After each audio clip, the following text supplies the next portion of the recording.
Money isn't real. Doesn't matter. It only seems like it does.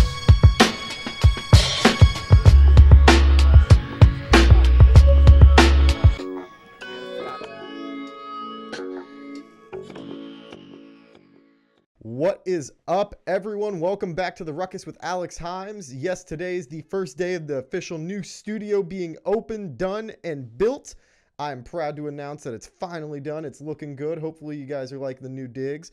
You know, I put a little bit of time, effort into this, given the last week. My father's been out of town in Florida visiting my grandmother, so I'm liking the way it looks. We got the greens, the blacks, the sports memorabilia, and we even got Gohan Super Saiyan 2 from Dragon Ball Z making an appearance to my right. So without further ado, we're going to jump right into it. And today we got a special guest for you. We got a man from out east. Yes, I said, you know, I'm giving shout outs to everyone that from that side of the country, my mom's side of the neck of the woods and whatnot. And right now we have one of the two leading men from MikeDropSports. Mike, my friend Mike, give yourselves an introduction. Welcome to the program. How's it going, man? It's going great, Alex. Thanks for having me. For those of you listening, my name is Mike Schneid, part of MikeDropSports.com. We have our Mike Drop daily articles that you can subscribe to via email. Check them out every day. Comprehensive recaps of the previous day's top stories and the memorable moments. A lot of Super Bowl coverage coming up this week. We have our daily themes, including Women Wednesday, where we spotlight some of the powerful, influential women that may not get enough credit in the world of sports. Weekly podcast. Follow us on Instagram at MikeDropSports. Follow me on Twitter at MSSchneid, SCHNEID. And thanks for tuning in. And thanks for having me, Alex. Yeah, no problem, man. And just for a little bit more info, people, I want to give a big shout out to Mike for making it on the show. Mike Schneid. Don't forget to follow him on social media. Mike Schneid on Twitter. MikeDropSports on Instagram and Facebook. Don't forget to check out their website where they talk about sports on the regular. You already heard about how they have weekly themes, certain days where they do different themes for different people, different sports. I love it. The website layout is marvelous and it's beautiful. And also, don't forget to check out their podcast, which can be heard on their website, iTunes, Spotify, and Google Podcasts. They're the guys. They're the men. I love it. And also, for those tuning out in Lexington, this man is a UC alum. Yes, University of Cincinnati. We got to give respect and cred where it's due, man. I love it, and it's good to have you on the show. So let's jump right in, Mike. We got to talk about the NFL. The blown Saints-Rams pass interference call. Now, let's get some background into this, okay? So, now, the game was decided, or quote-unquote decided, by that crucial play, right? Drew Brees is down the field, going to make a throw that looks like it's about to get caught, and the Saints are looking like they're ready to face off against the Pats in the Super Bowl. But that's not how it ended. Cornerback Robbie Coleman, nickel Robbie Coleman, decided to make a ballsy play. And by ballsy, I mean it was clearly a pass interference and also head-to-head contact on the play on the Saints wide receiver, Tommy Lee Lewis. Okay, and that call went missed, not called whatsoever. And if that call was made, I saw the statistic, the Saints were 98% chance for winning that game. So, my question to you is, first off, do you think that play decided the game? Let's go with that first. It did not. I'm so glad we're starting with this because I've been so wound up and riled up about this topic for a week. Sure, the timing of it was not optimal. And obviously it was a blown call and it was horrible the way that it happened. But no, that call did not decide the game. You know what decided the game? When they were up 13-0. Because they didn't score 2 touchdowns on their first 2 possessions. The Saints kicked 2 field goals. After the Saints took the field goal to go up 23-20, they then gave up a field goal from 47 yards with 1:26 to go. Very true. They had the ball first in overtime. Everyone's, complaining about the Chiefs-Patriots game that, only one team got the ball. The overtime rules stink.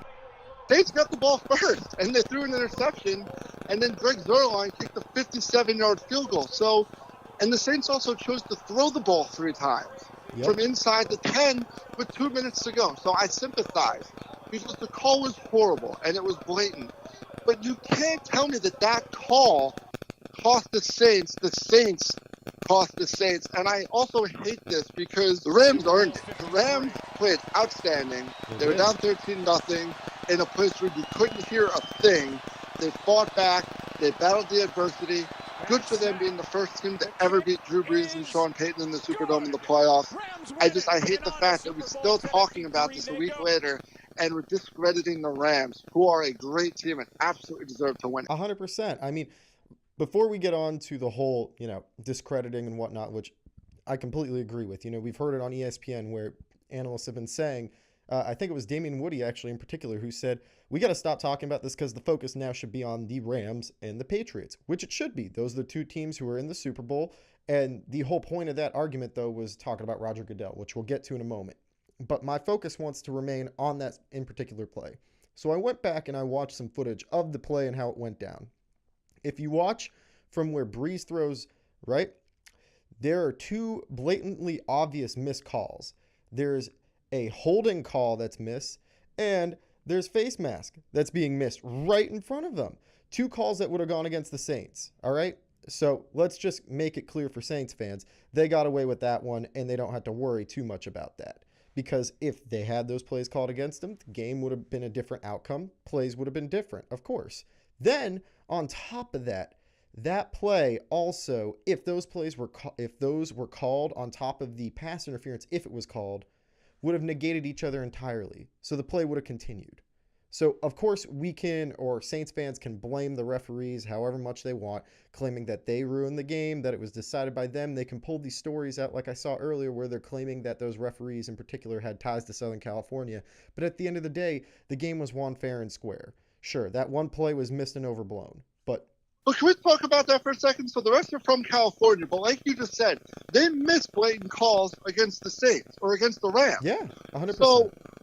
So did they just realize, oh my God, there's a minute 30, we have to screw the Saints now because we forgot to before? Exactly. I mean, why didn't they do it earlier? Like, look, we both have family from California. That doesn't mean they're going to screw the Saints. I mean, California didn't have a football team for 30 years. I think it's insane that that's a story today. California's a big state, too. A lot of people are from here. Doesn't mean that they're going to have any type of, favoring of one side or another. And at the end of the day, look, the game was won by an amazing kick. All right, let's give it to Greg. A 57-yarder to win it in overtime. At that point, you just got to shake your hands of it and walk away. It's the end of the game. That's it. And that might have been good from 70. I mean, he crushed it. And apparently he's hurt. He's questionable for the Super Bowl. Yeah, and... so he kicked that injured. To me, this entire conversation about whether or not the game was called correctly or not is just an entire smokescreen for the Saints to find something to complain about, considering that they didn't make it to the Super Bowl after a great season. It's not like it was a one-sided missed call victory. It was missed calls on both sides. Calls that either should have been made or shouldn't have been made were also made. So I think by the end of it, it's pretty fair. It's just the angle and the timing of that play in particular was so egregious and so visible on television that Saints fans were going to throw a fit. And understandably so, in the moment, I would have done the same thing, and I was the same person saying that play ruined the game. But then you see other angles, like the one I mentioned where the two plays that were missed on the interior. It's like, well, man, you can't pick and choose on missed plays here. It's either all missed plays led to this outcome or none of them. So, do you think pass interference should be reviewable in the future? Do I believe pass interference should be reviewable? I do.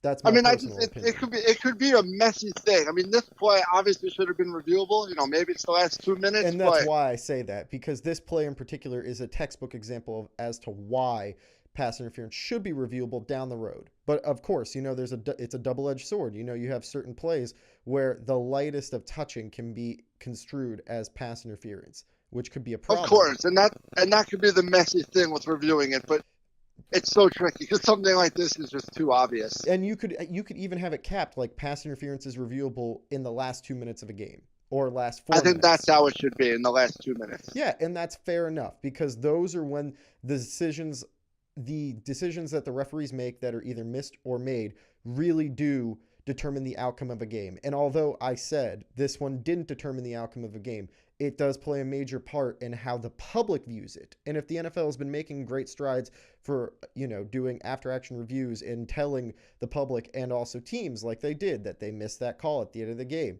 if they're making those steps, they should make steps to also appease players during the game, not just after the game. On that note, we got to talk about the next best part of the Super Bowl. Since we're talking about the Saints, the Saints, LOL. We're talking about the Rams and we're talking about the Patriots. This is a tale of two cities, man. I mean, nothing could have been scripted better. I've been saying it since we got the matchup declared. This is a magical year. The fact that you have the two most storied sports cities in the States going head to head, not once, but twice in a sports championship series in the same year is beautiful, man. You have Boston holding 17 NBA championships, 9 World Series, 6 Stanley Cups, 5 Lombardi trophies. And you have the LA teams holding a total of 16 NBA championships, 6 World Series, 2 Stanley Cups, and I'm going to give them that 1 Lombardi trophy when they were when they were in St. Louis. I'm not going to be that picky.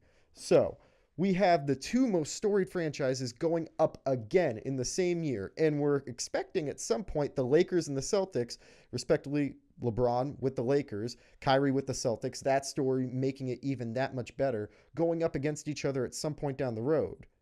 Is this the best rivalry in sports? I'm not sure that it is. It's hard for me to say without having emotional ties to these individual cities, but here's why I say it might not be. I understand the history of the Celtics-Lakers, but to me, I've only seen 2 of these finals matchups, and it hasn't been one of those in 8 years. The Lakers haven't been good or relevant since 2010. The Kings and the Bruins have never faced each other in the Stanley Cup. Nope. Dodgers-Red Sox has happened twice. Obviously last year in 2018, and before that in 1916. So, for me, thinking about the New York, Boston, the proximity of it, and the hatred between teams that play way more frequently, there's no history between LA and Boston football. This will be the first. This is the first big game of it, but there's so much hatred between Boston and New York, and it's easy for me to say that because I'm in it. I hear it all the time. But you get 18 Red Sox-Yankees games a year. Growing up as a Knicks fan, I despise the Celtics. Patriots fans may not believe that the Jets are a thing, but Jets fans despise the Patriots. So there's so much more hatred coming out of New York to Boston. I don't think people in LA wake up with hatred in their bodies for the Boston sports teams. But I might be wrong because I'm not there. Okay, so I know for a fact that from a standpoint of LA fans waking up with hatred, because I went to high school in Los Angeles, being the lone Celtic fan, really, at Beverly Hills High School. And I got so much hatred. During the 2010 finals, I was that kid that posted a status about the Celtics being up at halftime, I think it was 13 points, saying that the Celtics were going to get banner 18. So what ended up happening? Celtics lost. And I had to remove that status update from Facebook because a guy by the name of Omid Chamoil, who's still a good friend of mine, shout out to you, Omid, because you still have me having PTSD to this very day, gave me so much crap. Next day, I just had to sit there and take it. I had band with him, so I had to sit there and take it, and he laughed at me so much. Let me tell you, 2010 was a rough year. I cried after the Celtics lost. My stepdad, who is a very big Laker fan, even felt bad because of how much I was crying, right? So that rivalry is set. But in terms of the New York-Boston rivalry, I completely agree with you, man. I completely agree. There is not actually, I can give you the exact skit from a TV show that sums up my emotions, barring they don't have as many teams listed in that skit. It's the Family Guy skit where Peter's saying blank the Knicks, blank the Mets, blank the Nets, blank the Jets, blank the Giants. And now you can add the Nets to that, and you can add the Rangers to that, and all of which, because, man, I hate New York teams. I hate it. I hate it. And look, and to me, it's a frequency thing. I totally respect 100%. the history of the LA-Boston rivalries. But, having not really grown up in it, having not really seen the Lakers-Celtics stuff, and with them not really, going at it the last couple of years. I mean, even Patriots and the Jets hate each other, but you also have to put the Giants in there because the Giants knocked them off twice. We're not talking about the Giants. In the Super Bowl. We're not talking about the Giants. I hate my Eli point Manning. is, and you just proved my point as to what the better rivalry is by saying that.